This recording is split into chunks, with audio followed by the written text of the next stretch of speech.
नमस्कार मित्रों, इस क्लास में आपका स्वागत है। आज हम बात करेंगे सूरदास जी के संबंध में विद्वानों के कथन या आप मत कह सकते हो।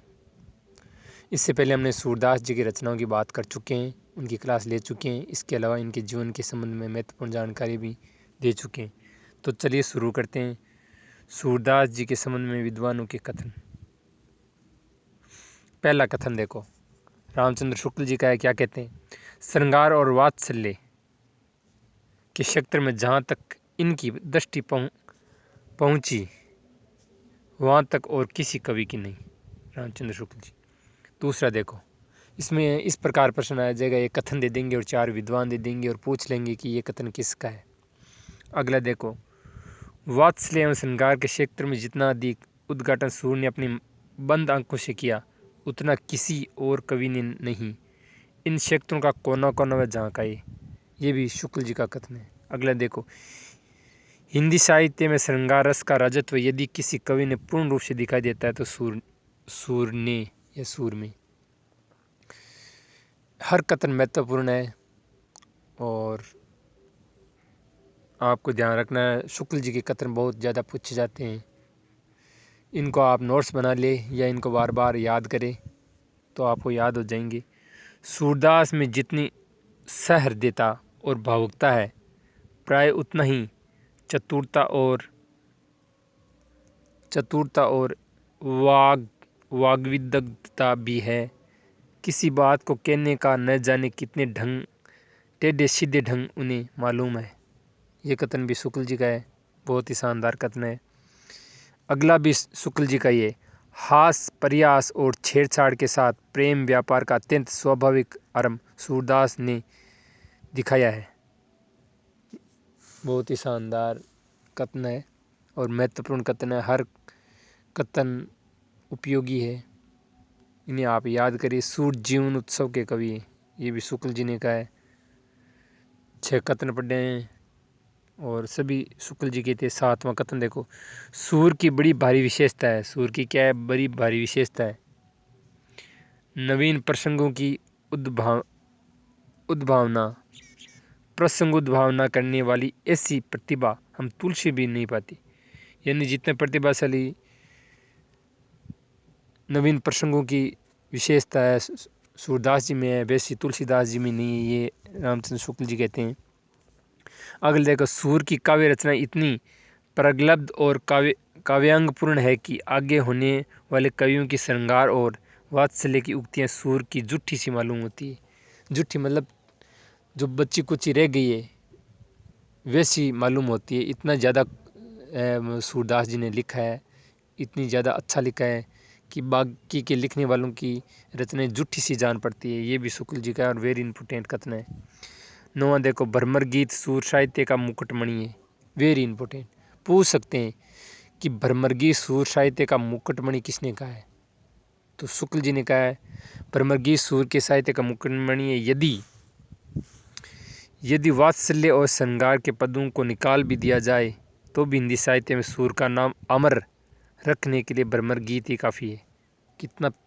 कितना शानदार ये कथन है। देखो आप कि अगर वात्सल्य और श्रृंगार के पदों को निकाल भी देना सूर के साहित्य से, तब भी भ्रमर गीत ही मात्र इसके साहित्य को बचा सकता है, अमर कर सकता है, केवल भ्रमर गीत ही।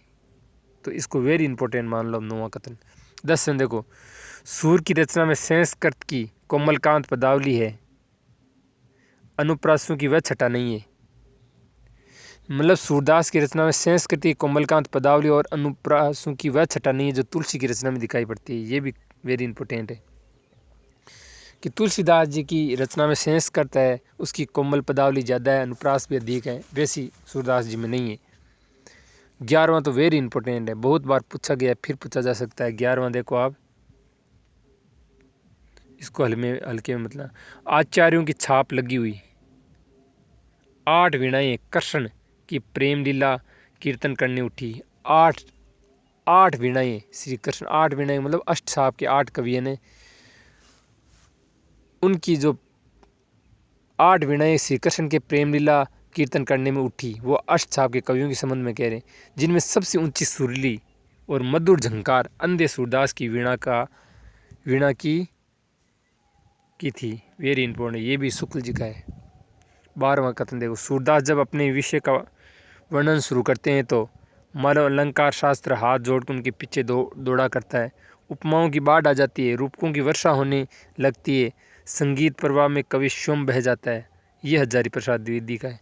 इतनी देर हम शुक्ल जी का पढ़ रहे थे, लेकिन 12वां जो कथन है ये कि इसका हजारी प्रसाद द्विवेदी का, और बहुत ही शानदार कथन है।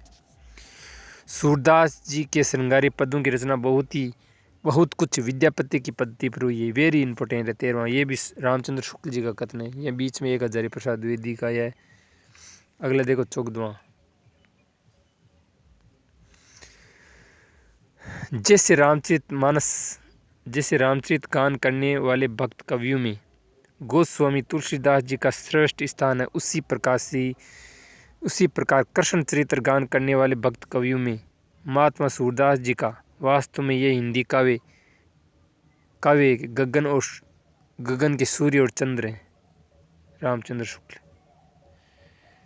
यह गगन का सूर्य और चंद्र का है। किसको? तुलसीदास जी को, सूरदास जी को चंद्र का है। तो ये जो कथन है 14वां इम्पोर्टेंट है। अगला देखो 15वां, सूर वात्सल्य और वात्सल्य सूर है, शुक्ल जी का कथन है ये भी। आगे देखो राम कुमार वर्मा जी का कथन है, वे मतलब सूरदास जी, वे पद संगीत के जीते जागते अवतार हो गए। राम कुमार वर्मा। 17वां देखो, बाल कृष्ण की चेष्टा के चित्रण में कवि कमाल की होशियारी और सूक्ष्म निरीक्षण का परिचय देता है। न उसे शब्दों की कमी होती है, न अलंकारों की, न भावों की, न भाषा की। हजारी प्रसाद द्विवेदी। और लास्ट और अंतिम है नाबादास जी है, उन्होंने भक्तमाल में कहा है, क्या कहा है? नाबादास ने सूरदास जी को अद्भुत तुकधारी कहा है। तो पूछ सकते हैं कि सूरदास जी को अद्भुत तुकधारी किसने कहा है? तो नाबादास जी ने कहा है। तो इन कथनों को आप ज़रूर याद करें, इन कथनों में से ज़रूर पूछा जाता है। और कृष्ण काव्य में सूरदास जी का महत्वपूर्ण स्थान है, जिस प्रकार राम काव्य में तुलसीदास जी का स्थान था, सुपियों में जायसी का था, और संतों में कबीर जी का था, वैसे ही कृष्ण काव्य में सूरदास जी का महत्वपूर्ण स्थान है। इसलिए मैंने ये 18 महत्वपूर्ण कथन लिए, तो इन्हें ज़रूर याद करें आप। इनमें ज़्यादातर शुक्ल जी के कथन हैं, राम कुमार वर्मा के भी, हजारी प्रसाद द्विवेदी जी के भी हैं। तो प्यारे मित्रों, अगली क्लास का आप करें इंतज़ार, और पहले के जितनी भी मेरी रचनाएं हैं उनको आप ज़रूर देखें।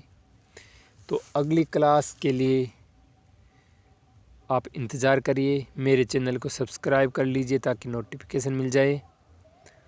और मैं अपनी इस क्लास को यहीं विराम देता हूँ। धन्यवाद।